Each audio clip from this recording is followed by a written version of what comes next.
আসসালামু আলাইকুম। Expert holiday 365 এর পক্ষ থেকে সকলকে জানাই প্রাণ ঢালা অভিনন্দন। আশা করি আপনারা যে যেখান থেকে দেখছেন সকলেই ভালো আছেন। আজকে আপনাদের সামনে আমি দুটো বিষয় নিয়ে কথা বলবো। প্রথম বিষয়টা হচ্ছে যে আপনারা বিচ্ছিন্নভাবে কানাডা সংক্রান্ত রিলেটেড প্রশ্নগুলো আমাকে সবসময় করে থাকেন, এগুলোর অ্যান্সার দেওয়ার চেষ্টা করব পরিমাণ মতো। এর পাশাপাশি বর্তমান সময়টাতে আপনি কোন প্রক্রিয়ার মধ্য দিয়ে ভিসাটাকে অ্যাচিভ করতে পারেন বা ভিসা পাওয়ার উপায় নিয়ে। তবে আলোচনার পূর্বে আপনাদের প্রতি আন্তরিক রিকোয়েস্ট, চ্যানেলটি অবশ্যই সাবস্ক্রাইব করে রাখবেন যাতে করে পরবর্তী ভিডিওটা আপনি খুব সহজে পেতে পারেন। এছাড়া আপনাদের যদি কোনো মূল্যবান মতামত থাকে চাইলে কমেন্টস বক্সে লিখে রাখতে পারেন, আমি আপনাদেরকে যথারীতি একটা অ্যান্সার দেওয়ার চেষ্টা করবো ইনশাআল্লাহ।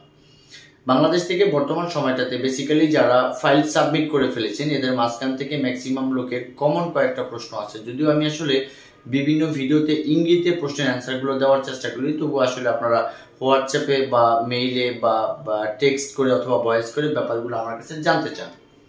পাশাপাশি বর্তমান সময়টাতে যে আপনি ফাইল তো অনেকেই প্রসেস করে, বাট কোন প্রক্রিয়ার মধ্য দিয়ে ফাইলটাকে সাবমিট করলে আপনি বর্তমান সময়টাতে ভিসা পাওয়ার রেশিওটা আপনার বেটার থাকবে। তো যাই হোক বন্ধুরা, আমি আসলে সর্বপ্রথম আলোচনা করতে চাই যে প্রশ্নটা বর্তমান সময়টাতে সবচেয়ে বেশি কমন, সেটা হলো যে ফিঙ্গার দেওয়ার কতদিন পরে রেজাল্ট জানায়। এই প্রশ্নটা কিন্তু আমার কাছে শত শত প্রশ্ন অলরেডি চলে এসেছে এবং কি সেটা কমেন্টস বক্সে বলেন বা বেসিক্যালি হোয়াটসঅ্যাপে সবচেয়ে বেশি। এটা কারণ একটা আছে, কারণটা হলো যে আমরা জানি যে 2023 সালে যখন প্রচুর পরিমাণ ভিসা হয়েছিল তখন কিন্তু ফিঙ্গার দেওয়ার 7 দিন পরেও অ্যাপ্রুভ চলে এসেছে, এরকম হাজারো ঘটনা ঘটেছে। পাশাপাশি সর্বোচ্চ যদি রেজাল্ট আসতে লেট হতো তবুও কিন্তু আসলে 30 থেকে 35 দিনের ভিতরে কিন্তু আমরা রেজাল্ট পেয়ে যেতাম। কিন্তু এখন বর্তমান যে পরিস্থিতি ঘটেছে তাতে আপনার রেজাল্ট অবশ্যই আসবে, যেহেতু আপনি টাকা খরচ করে অ্যাপ্লাই করেছেন বা ওদেরকে ভিসা ফি দিয়েছেন।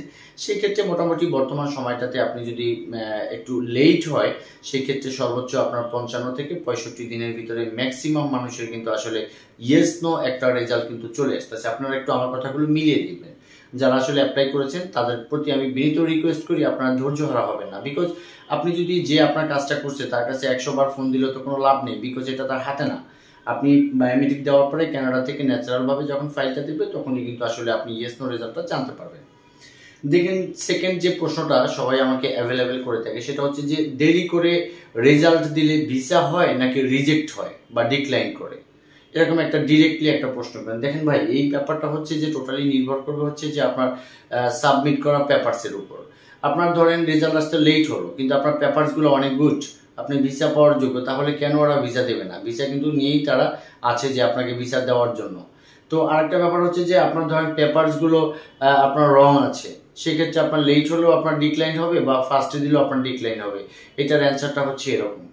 তারপরে অনেকে আমার কাছে যে আরেকটা কমন প্রশ্ন করে, প্রশ্নটা হচ্ছে যে কানাডাতে বর্তমান সময়টাতে ভিসা রেশিওটা কেমন, এটা অনেকে প্রশ্ন করে। রেশিওটা কিন্তু আসলে সবসময়ই থাকে, কিন্তু কখন একটু কম কখন একটু বেশি।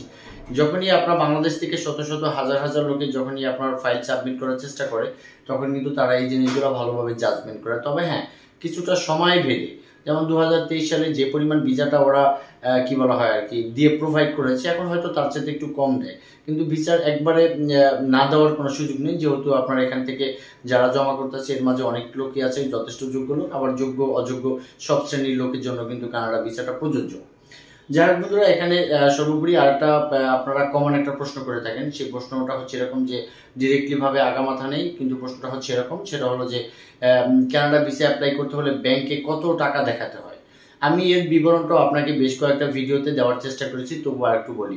আপনারা যদি সিঙ্গেল একা অ্যাপ্লাই করেন আপনাকে বুঝতে হবে যে কানাডাতে গেলে আপনি কত হাজার ডলার খরচ করবেন, ওই পরিমাণ মিনিমাম একটা ব্যালেন্স তো আপনার থাকতে হবে। সেক্ষেত্রে আপনি যদি 7 থেকে 15 দিনের ট্রাভেল আইটিনারি দিয়ে যদি কানাডা ঘুরে আসতে চান সেক্ষেত্রে আমি মনে করি যে সেভিংস অ্যাকাউন্টে, অনলি সেভিংসে আপনার 15 থেকে 20 লাখ টাকা আই থিঙ্ক বেস্ট। দেন হচ্ছে এটার সাথে আপনার যদি কারেন্ট অ্যাকাউন্টে ব্যালেন্স একটু কম বেশি থাকে সেটা কিন্তু বড় কোনো বিষয় বা কারণ হয়ে দাঁড়াবে না। তারপরে হচ্ছে যদি আপনি ফ্যামিলি নিয়ে অ্যাপ্লাই করতে চান তাহলে কিন্তু আপনার দেখতে হবে যে ফ্যামিলি মেম্বার কয়জন। যদি এমন হয় যে না ফ্যামিলি মেম্বার দুটো বাচ্চা হাজব্যান্ড হয়, সেই ক্ষেত্রে আমি মনে করি 30 থেকে 40 লাখ টাকা যদি আপনি সেভিংস অ্যাকাউন্টে দেখান তাহলে সেটা সাফিসিয়েন্ট বলে গণ্য হবে। এখন আমি এই প্রশ্নের অ্যান্সারের পাশে আরেকটা জিনিস যেটা বলতে চাচ্ছিলাম সেটা হচ্ছে যে আপনার ভিসার বর্তমান সময়টাতে কোন উপায়ে আপনি আসলে ভিসাটা পেতে পারেন, এরকম একটা ব্যাপার আছে। দেখেন, এখন যদিও ভিসা রেশিওটা তালমাটাল, কিন্তু একটু তালমাটালের মাঝেই কিন্তু আপনি চাইলে বুদ্ধি করে ভিসাটা নিয়ে আসতে পারেন। সেই ক্ষেত্রে হচ্ছে যে যারা আপনারা ইউটিউব দেখেন তারা কিন্তু শুধু একটা চ্যানেল দেখেন না, আরও বেশ কয়েকটা চ্যানেল হয়তো আপনারা রিভিউ করেন বা আপনারা দেখেছেন, যেখানে আসলে কানাডা ভিসা অফিসারগুলো সবসময় ফিল করে যেটা যে আপনি একটা ভালো ফাইল সাবমিট করেন, যেই ফাইলটা কথা বলবে যে না আপনি বাংলাদেশে ব্যাক করবেন। অর্থাৎ প্রত্যেকটা জায়গাতে আপনি বিদেশ ভ্রমণ করতে গেলে বেসিক্যালি ফার্স্ট ওয়ার্ল্ড কান্ট্রি গেটে যেটা ঘটে যে আপনি বাংলাদেশে ব্যাক করবেন কিনা। তো আপনার সেই টাইসগুলো যদি বেস্ট থাকে তাহলে কিন্তু ভিসা না দেওয়ার কোনো কারণ নেই। তো আসলে টাইস তো অনেকগুলোই থাকতে পারে, কিন্তু তার মাঝে মেইন যেই ব্যাপারগুলো আছে আপনার ফাইন্যান্সিয়াল এবং কি আপনার অ্যাসেট ভ্যালু এবং আপনার ফ্যামিলি টাইস, এই তিনটা জিনিসকে আপনি একটু স্ট্রংলি ভাবে জমা দেন, দেখবেন ইনশাল্লাহ ভাই আপনাদের ভিসা হয়ে যাবে, অসুবিধা নেই। আর কানাডা ভিজিট সংক্রান্ত বিষয় নিয়ে যদি কোনো প্রশ্ন থাকে স্ক্রিনে দেওয়া নাম্বারে চাইলে যোগাযোগ করতে পারেন, অথবা ডেসক্রিপশন বক্সে আমাদের অফিস অ্যাড্রেস দেওয়া হলে এই রিলেটেড কোনো কাজে প্রয়োজন হলে সরাসরি অফিসে চলে আসবেন। সকলে ভালো থাকবেন, সকলে সুস্বাস্থ্য কামনা করি। আসসালামু আলাইকুম।